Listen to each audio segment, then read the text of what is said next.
Hey, football fans, Scott Warras here inside the palatial WLC Media Center. Don't laugh, Coach. It's palatial. It is palatial. Eric Treske is here as it's a Week 6 football preview. Been a couple of weeks, Coach, since you and I chatted. You guys come off the bye week. How did you handle the bye week? How have you found best to handle the bye week? I know it's not a true vacation, as maybe some people think. There were still happenings on and off the field, I know. Yeah, there were some happenings. I'd say the biggest thing, our message to our team even throughout the season has been we want to be fresh and want to be focused. And so we felt like bye week was a time where we could give some guys time off physically. It actually coincided with our fall break, which I think was a good thing. The guys were able to just disengage from football, disengage from academics a little bit. So we did have a handful of practices, handful of meetings, and kind of a two-pronged approach. One, hey, what have we learned, right? What have we learned about ourselves? What do we want to fix or grow from? What are some of the strengths we want to lean on? And then we felt like this is a week where we can gain, 2.5 practices essentially on Benedictine, and so we did the best we could with that. And yeah, hopefully it's been a good approach. Eagles played last Saturday. Benedictine, your opponent this Saturday, so you guys kind of prep for them while they're getting ready for their game at the time against St. Norbert. Self-scouting, I know that's a key buzzword that a lot of coaches use when they have the opportunity, when the schedule allows. Was there some introspective work? There was some, for sure, just identifying some of our best calls, some of our looks that maybe presented challenges that we have to have answers for schematically or just spend more time on. You go through, as coaches, we want to go through every single variable that we can so the guys are prepared from whatever call is being made in the game. And this is a nice midpoint break to kind of assess those things. So, offensively, it's what run schemes are fitting our team the best, what are some things that we'll need for the next opponent, and some of those types of things. And it's been good. I like the approach our staff has. We've got a veteran group. Our assistants have helped us a lot. And that's been really, really fun to see as those guys grow as well. So, do you get a chance to watch other games last Saturday? Obviously, I suppose you paid most attention to Benedictine, your opponent this Saturday. Yeah. Do you click around a little bit and just see how the other guys are doing? You do. I mean, I definitely was aware of the Benny game, checking up on it and so forth. Lakeland played Friday night, so you had a chance to kind of keep up with the conference opponent as well. And then I always check on, as you get older coaching, you get to know guys from all over, so you're checking on scores of your friends and stuff like that. But quite honestly, I try to keep. I'm so engaged in football throughout the week and stuff like that I try, like when I'm home, I'm really trying to be intentional about being home, spending time with my wife, my kids, like just enjoying that. And so a lot of my Saturday, I didn't watch much football. I kept up with scores a little bit here and there, but yeah, I just spent time with family and got caught up on some things at home. And I bet a lot of people think that, oh man, he's a football coach, so when he's not coaching his team, he's DVRing every game and he's watching every NFL game and it's just football, football, football. That's not necessarily the case. When it's your job over time, you tell me if I'm wrong, you have a different view of the sport than fans do, right? Yeah, I mean, and there are some coaches that aren't. They're all in all the time. I don't, Coach Adamovich, he'll tell you, if I'm not with us, I'm doing football some other way, shape, or form, and that's great. I'm the type of person, I kind of have this all in. Whatever I'm in, I'm consumed by it. So I know that if I were to do that, I'd be terrible at turning it off. And so I try to be intentional about carving my time out the right ways. I feel like I've grown in that area because my wife will even tell you when I first met her, I struggled with that. And so I want to make sure that I'm spending the right time with the right things, and I think our staff's getting a healthy balance of that. Yeah. Work-life balance important in everything you do. It's tough. I mean, I still love seeing.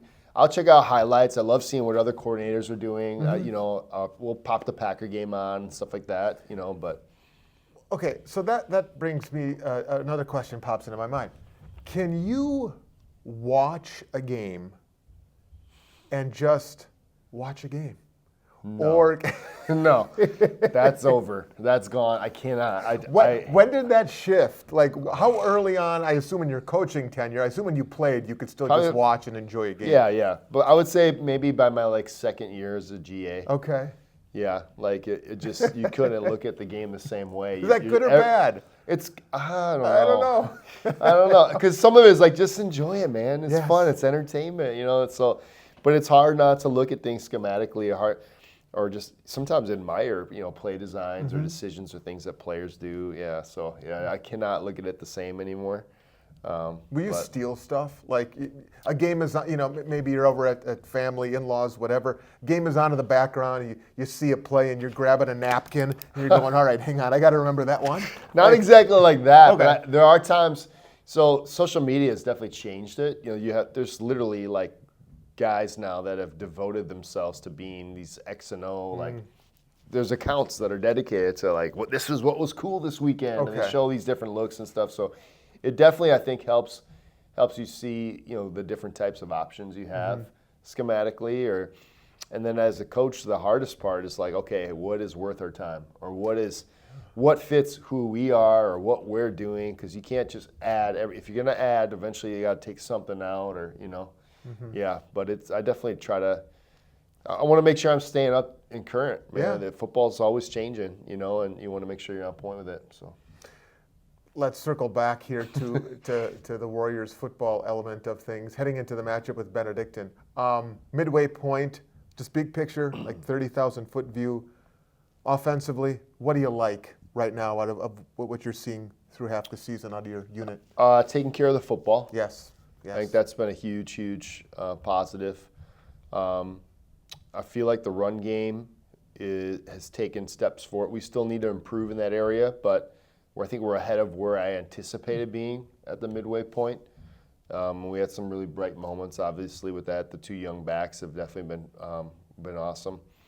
I think might not see it statistically yet, but just I think Bryce is getting a lot more comfortable in the offense. We meet daily as a quarterback group.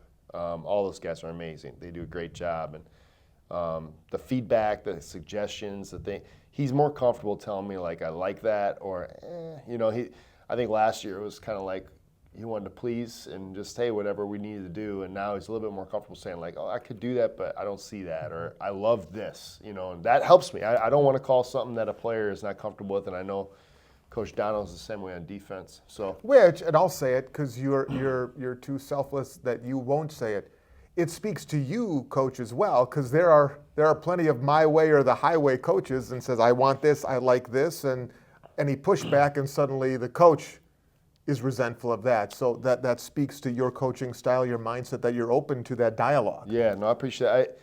I really believe it's a collaborative effort. Right. We've had some phenomenal suggestions and ideas from our players throughout both game week and game day. I can vividly remember Nate Griffith last year. Mm-hmm.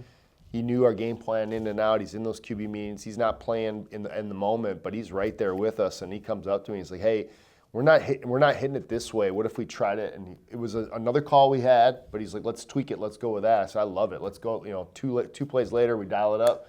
25-yard completion. He's fired up. I'm fired up. Team's feeling good. That's an amazing feeling. And I think for our players to know that their voices matter. If I'm teaching the game the right way, mm-hmm. and they have an understanding of what we're trying to do, we should be able to have those conversations. And I'll always be upfront. Hey, I love that idea, but here's why. We might not do it. But man, there's some times where they see it's something I don't, and I'm not. I would be prideful if I didn't take that advice. So. And then other side of the ball, the defense, and my goodness, last time out against Aurora, you have the 3 takeaways. There were 3 more there. I mean, that could have been a 6 takeaway day. The defense, the new scheme, the takeaway total, man, you can just feel things trending in the right direction there. Yeah, we're fitting the run better, which is ironic. We're playing 2 D linemen, we're fitting it better, but it's a credit to our group. They're playing team defense, and that's really hard to do because it requires trust. A lot of times guys, they want to make the play themselves, and in doing so, sometimes put the team at risk, or, it's defense is almost like you're creating a net around the ball, and there's different ways to create that net But the biggest key to that is that you can't have a hole in the net, right? And if a defensive player acts out of scheme, the whole thing can bust loose. And those guys are doing such a good job. It's a credit to Savon and Brandon and Connor and all those veterans that are leading the way, and it's been fun to watch. So Benedictine is the opponent as the Warriors' second half of the season now begins in earnest. It'll be down in Lisle. It's a 1 o'clock Central kickoff. And it's an Eagles team that is struggling. I mean, they were 3-0. They've lost 3 in a row. Lost to St. Norbert last time out. This is a dangerous Eagles team, especially the fact they're reeling right now. I'm sure that's a message you've tried to stress this week. Yeah, no, definitely. I think it's challenging when you're in their situation, and we've been there.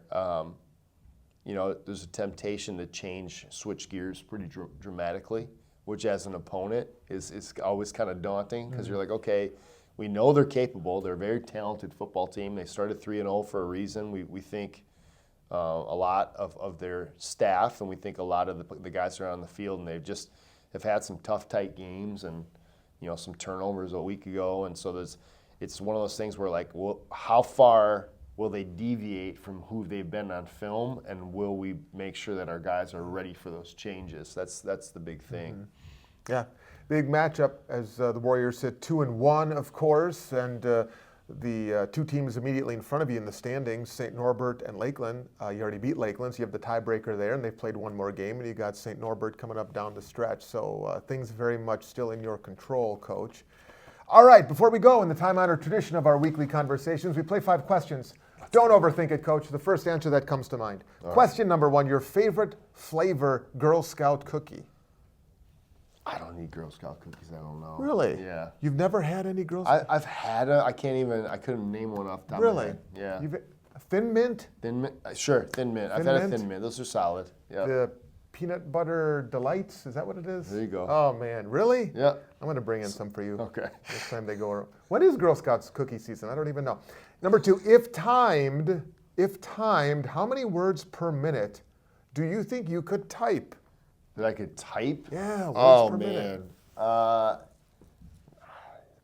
75, 80. Okay, wow. That would be all right. We're gonna test you one of these times too. Number 3, would you rather spend a day with the Simpsons in Springfield or the Griffins in Quahog? I'll go with the Simpsons in Spring. I grew up with the Simpsons, Yeah. so I definitely would get like a Slurpee at the Fair enough. Quickie Mart. Quickie Mart, yeah. Number 4, what's your favorite movie genre? Horror, mystery, comedy, romance, rom-com, documentary. I do like documentary. I'm a mix of everything. You know what? I will say I like a rom-com. I like the movies that make you feel a little bit. I used to love comedies, but I feel like you can't watch a comedy anymore that's like family friendly at all.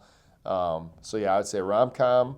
Sometimes I watch some war movies with my wife. She picks those actually, so believe it or not, yeah. So that's pretty cool. And then I'm the only one in the house that will watch a documentary. I'm a nerd. I love to learn and I love documentaries, but I don't get to watch them much. Number 5, what is the last book you read for fun? When you have the time. I haven't been doing a good. Honestly, I'll be real. I read scripture a lot, and I know that's like a cliche. He's at the Lutheran school. He's supposed to say that. No, I promise you, like that's. I do like learning from other resources and books and podcasts and all those kinds of things. But yeah, I would say, is there a book of the Bible that really, over your life, you've turned to regularly, or you would recommend to people that can really speak to issues that people have in any way, shape, or form? That's a 2-pronged answer. Ready? The first one, the book that I grab onto, my favorite book is the book of John. And it really does a good job of displaying Jesus as the Word made flesh, our great high priest, as the one that intercedes for us. It shows the divine nature of Jesus.